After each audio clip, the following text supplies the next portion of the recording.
is Rachel. Welcome back to my channel. If you're new here, hello, I'm Rachel. I have just graduated from UC Berkeley in the class of 2020, where I double majored in cognitive science and legal studies. Today, we have a super exciting video coming up right now because we have guest starring today, Steve Schwartz, who is the founder of LSAT Unplugged, which is a blog, it's a podcast, it's a way to get LSAT tips and tricks, which is super exciting for me as I'm restudying to take the LSAT right now. And you may have seen my other LSAT videos on this channel, but I'm super excited to introduce Steve today. Awesome, Rachel. Thanks so much for having me on. It's great to connect with you.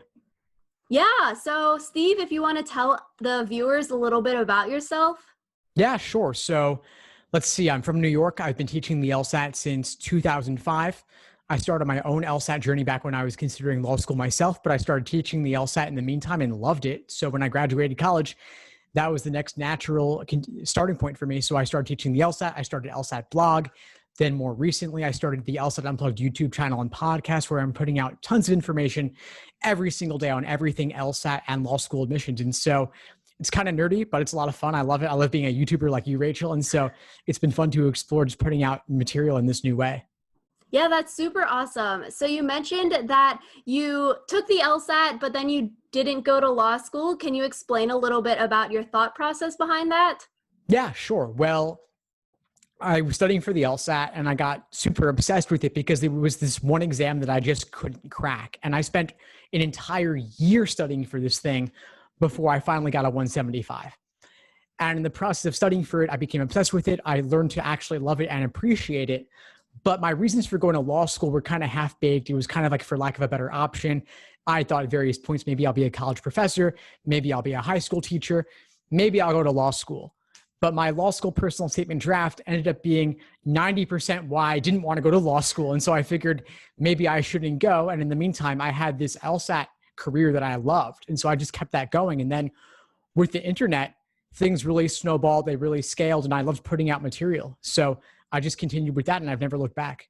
That's super great that you found something that you're passionate about. And I feel like so many people can't say the same. And I've had so many professors throughout my college experience in the legal studies field who have all said that if you go to law school, like, you need to make sure it's something you 100% want to do, because all of my professors in college and all of my graduate and student instructors were all saying that law school was literally the worst time in their life. And so that's really good that you did it for yourself and you didn't force something upon yourself that isn't meant to be. Yeah, I mean, you've got to really know your why for it. And if you do what you love, you'll never work a day in your life. And I think that's really true, especially if someone like you or I, where we're our YouTube channels or whatever we want them to be, right? Like, we could do literally anything with it and it's our space.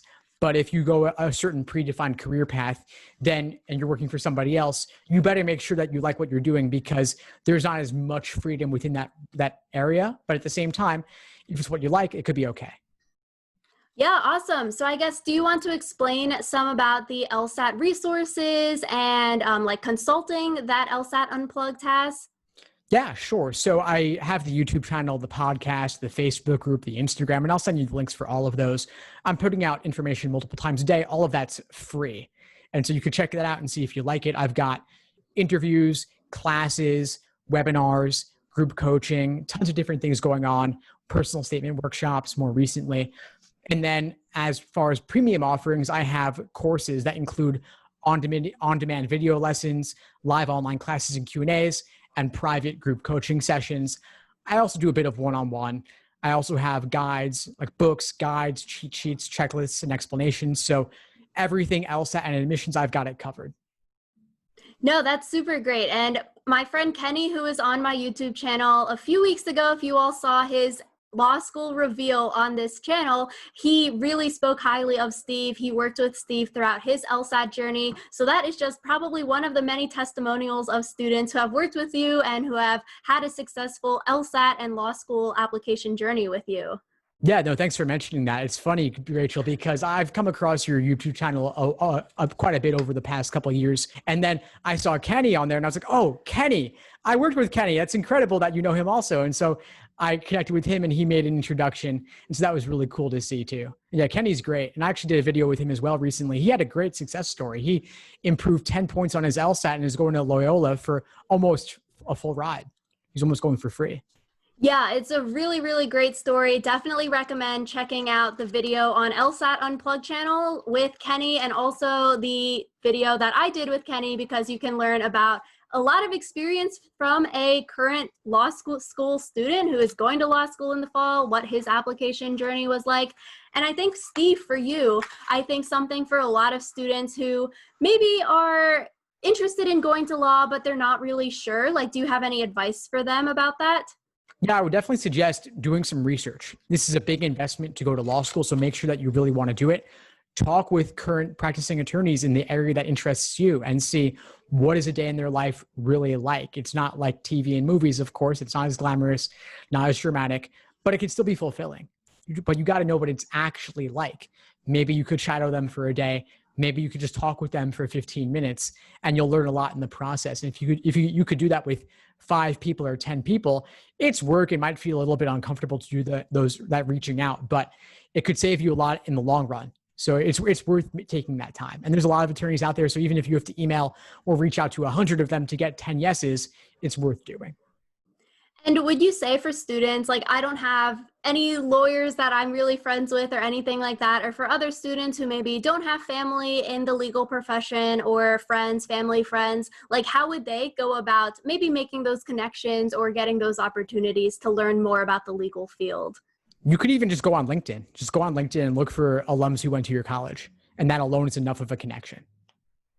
Okay, that's perfect. That's really, really great advice. I feel like so many students that I've talked to who are maybe unsure about if they want to go to higher education, graduate school after their undergrad careers, are unsure of what steps to take, or maybe they're a little bit nervous about reaching out to someone or doing that cold call or cold email. But definitely, if it's not something that should be frowned upon, it's not really weird, then that's what students should be doing. Definitely worth taking that time. It might be tough, but also when you're an attorney, you want to generate business, it's going to involve networking and talking to people just the same. Yeah. So you can't be super shy about that if you want to be a lawyer, talking to a bunch of people, talking to clients all the time, every day kind of thing. And I think, Steve, it's really, really interesting how you were able to pivot from taking the LSAT to creating this business on your own. If you wanted to explain a little bit about that, because I feel like for me personally, that part is super interesting. Even though you have interest in the LSAT, you don't need to go to law school, but you are able to create something successful out of that passion and out of that interest. Yeah, sure. Well, it was just lots of experimentation and little iterations along the way. So when I was tutoring, I was basically getting clients through word of mouth a lot in New York City.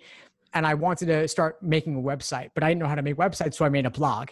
And blogs are simple to set up, but they also require updating. So I was like, you know what? I'll write an article once a week about the LSAT and just share whatever I know, not holding back anything. And back in 2008, there was very little online about the LSAT. It's such a niche topic. So my articles got found and people found them useful. And I was like, you know what? I'll go from once a week to twice a week to 3 times a week, then 5 a week. And it just kind of built from there. So I just kept doing it and it was getting discovered. And I got links other places. I did guest blog posts and networked with people and wasn't afraid to ask for those connections. And I think that helped a lot. And then with YouTube, it was the same thing. It was like 1 video a week.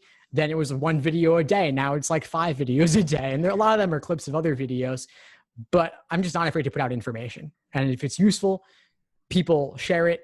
And I listen to people. I look at what they're looking for me to create and I create it. Just ask the audience what they want. Yeah, 100%. That's really, really good advice. And honestly, super inspiring for me and probably for other people who are watching this video, maybe unsure about what their future holds or what they want to get into in the current situation. So I guess in closing, Steve, how can people find you? Is there any final words that you want to say? Yeah, sure. Well, folks can find me, Steve Schwartz, over at the LSAT blog, as well as the LSAT Unplugged YouTube channel, podcast, Facebook group, Instagram. Like I said, I'm putting out tons of information every day on everything LSAT and law school admissions. I've been tracking the LSAT flex changes very closely over the past several months because there's been a lot of policy changes with LSAC. And I won't get into the nitty gritty now, but the idea basically is that things are changing quickly. I'm staying on top of them. So follow me for the latest updates. As far as closing thoughts in general, I know a lot of your followers are probably studying for the LSAT, looking to go to law school. And so I would just remind them that while the LSAT as a whole is incredibly important, no one particular test date will make or break you. You can always retake. Law schools, with very few exceptions, do not average multiple scores. They only take the highest. And so it's not all riding on one particular test date like the July LSAT Flex or the August LSAT Flex. Even November would still be fine to take it and apply this cycle. So just know that going in, that you have future chances also. Yeah, that's really, really good advice. I think for me, taking the LSAT the first time, I was super nervous and putting a lot of pressure on myself to make this a one and done kind of thing. Like, I need to ace this right now. Otherwise, like, I'm a failure or XYZ. So I think that's really good advice for students to put everything into perspective. Like, one test isn't going to make or break us. One test doesn't define our value or intelligence. But I think like studying well and studying correctly and using resources on the internet will be super helpful for a lot of students. Exactly. Couldn't agree more. Yeah, so thank you all so much for watching. Make sure you like and subscribe. Definitely check out all of the links down below. Anything that we mentioned in this video will be linked down below, and we will see you all next time. Bye. Thanks for tuning into the show. Please subscribe if you haven't done so already to be notified of new episodes as I release them. And feel free to reach out if you need anything at all as you move forward with your prep. I'm happy to help however I can. In the meantime, I wish you all the best and take care.